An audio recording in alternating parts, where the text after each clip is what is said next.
high level, that's when you know you've drafted well, scouted free agents well, and stocked your team just the way you're supposed to. And, he took that in one-handed. What a grab. And they move this all the way down to the 9. He got 29 yards that time. Gotta love the catch. I think you gotta love the gloves as well.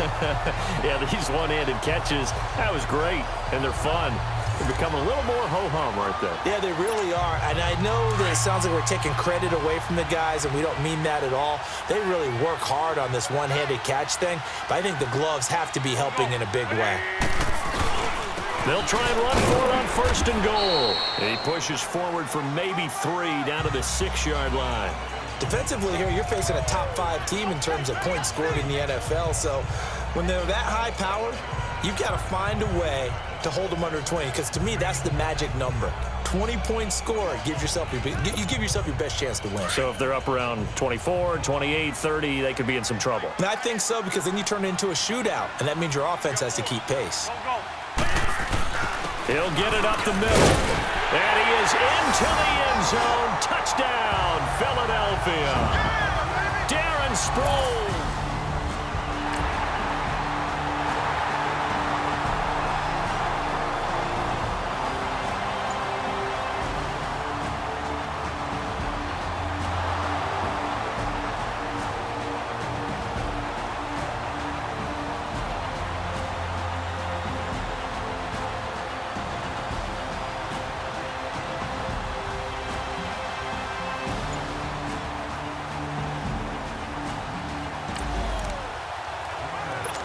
And we drop you into the start of this next possession. The score, 7-0.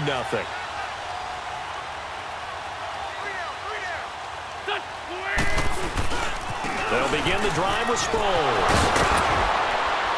And he'll find some space up to about the 25. It's a 6-yard gain on the ground, and that'll make it 2nd and 4. All right, Brand, I know we're in the early going here, but those kind of runs, they're going to open up a world of opportunities for this offense going forward.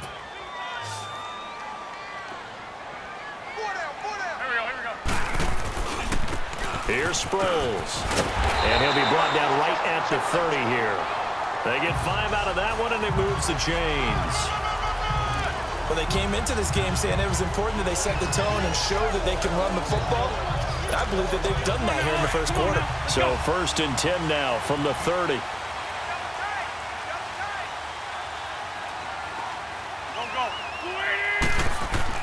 On 1st and 10, here's Wentz.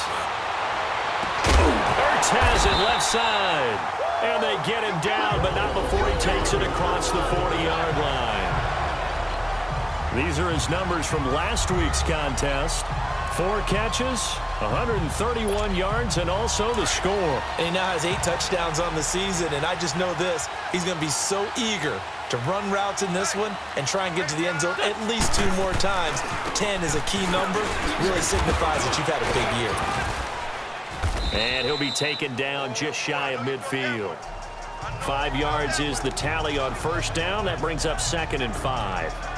Well, they're making an effort to get the ground game going tonight. So far, it's working. I like what we're seeing from the offensive line. They seem to have the leverage going, and they're controlling things and reestablishing the line of scrimmage, moving that defensive front backwards. But also like what the runner's giving us, too. It appears that he's been waiting all day long to get out here and take off. Now, meanwhile, a pass that should have been intercepted, but it winds up falling incomplete. Even the greats in this game, and he certainly qualifies as one of them, they're going to have trouble if they continue to throw into double coverage. He better be careful. Throwing into too much double coverage might have a couple of them picked off. And he can't hang on to it. Nearly picked. He's known for his hands defensively, but instead it just brings up 4th down. Not only was the call spot on, how about the execution of that defense right there? The zone was absolutely locked up tight. He was trying to force it in there on 3rd down. But if there's a time to force it, he felt like he needed to make a play, right? Yeah, exactly right. 3rd down, you got to try and find something. There's nothing available there for him. Aguilar has it. And they're able to work this to the 25 before it's all said and done.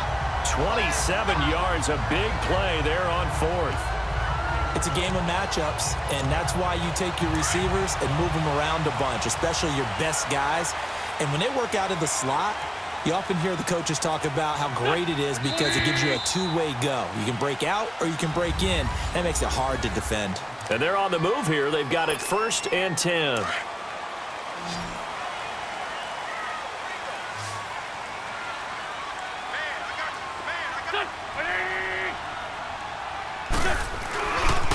Now it's Sproles.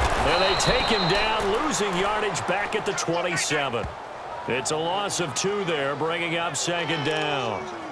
I know that speed is the hallmark of today's NFL game, but the key to good rushing defense is still having your linebackers set the edge. A rare misstep on that last play because the drive has been strong, but now it's 2nd and 12. To throw is Wentz. And the hit jarred it loose. It's incomplete. Nice play there to force the incompletion, and to me, one thing's for sure. When you're the underdogs and you're playing on the road, you absolutely have to get takeaways. You've got to get the ball from them. Yeah, win that turnover battle, going to be key. They didn't get one there, but you get the feeling they keep making plays like that, they might just get a few. Yeah, once you get one, defensive teams think they come in bunches. And this is caught at the 8. And finally, down he goes as they work it inside the 10 to the 7. They're able to convert on 3rd down, and that sets up a 1st and goal. Sensational he was last week, over 200 yards, and the simple quote that we saw this week was, keep him in front of us. They're going to have to do that. And when they say that, it means tackling him after the catch, because once he makes the catch, you may catch it in front, but if you don't tackle him, he's behind you at that point, and that's how he racks up the big yardage. It's 2nd and goal, back to the 8-yard line now.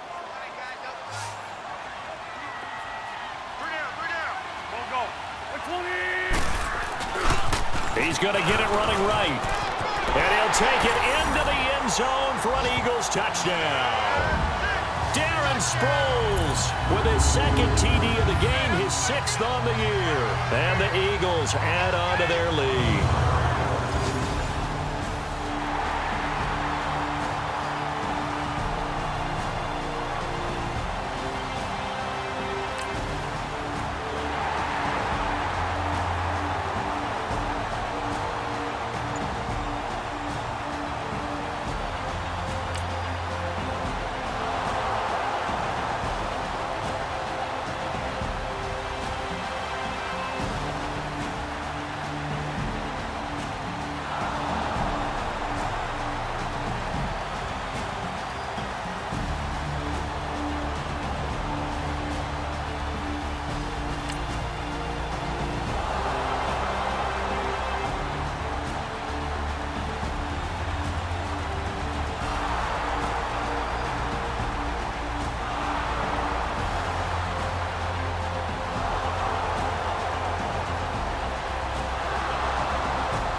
With a little over 2 minutes to play in the 2nd quarter, the offense gets ready to take over.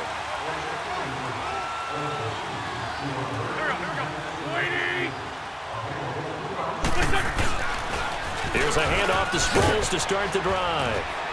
And he will fight his way forward to about the 23-yard line. Just a yard on the pickup there, and it'll bring up a 2nd and 9. They'd love to just strike back with a touchdown right here, and if it's a long play, so be it. But the main goal, get a couple of first downs, run some plays, run some clock, allow their defense to get a chance to catch their breath, settle down, and relax a little bit after they just gave up a score. Coming up at the half, a reminder, we go back to Orlando to check in with Jonathan Coachman. He'll have a look back at our first half, as well as a look ahead to what's coming up later this weekend. Come on now, let's go.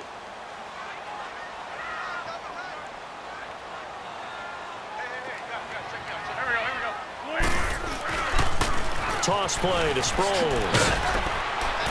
And he'll take this one up close to the 25-yard line. And now we're going to get a timeout called by the Redskin defense. It's just their first, so they'll have 2 remaining here before we get to halftime. So the defense had a chance to catch their breath, and now they're back out and ready. And on 3rd down, a nickel formation here defensively.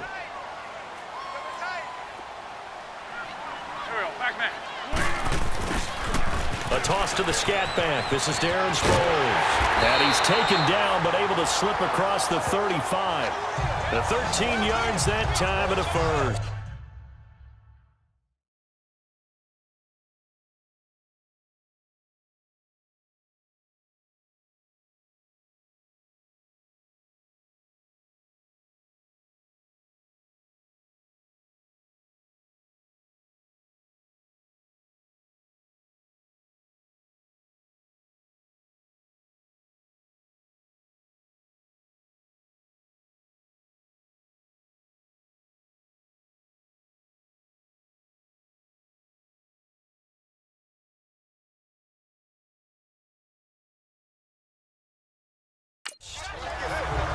Give them a lot of credit. They ended up running the ball on a key third down situation. They were staring 3 and out in the face and found a way to flip the script and keep the ball moving on offense. So here's a 1st and 10 at the 38.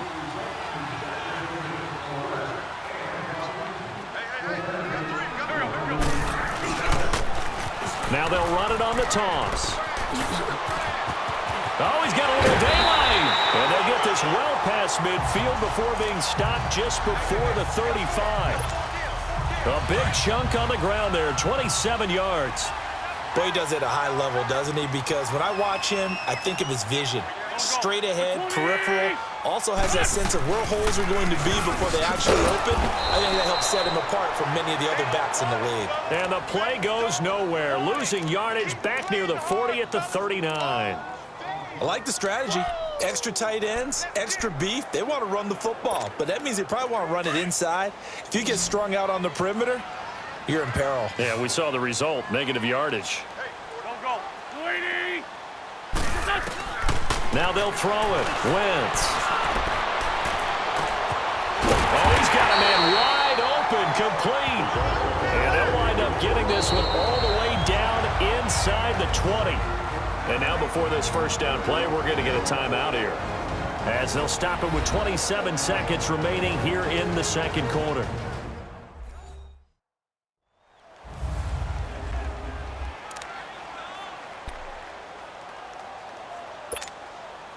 Wentz now 6 of 10 in this first half. He's got his guys a first down here.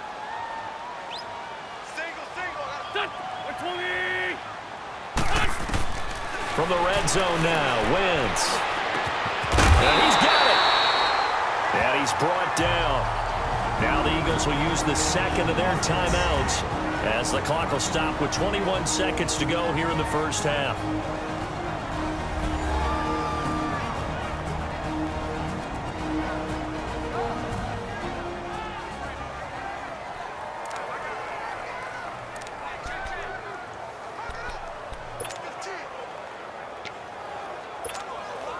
Two big plays in succession. Not sure this D knows what hit him, but now they got to get ready. It's 1st and goal.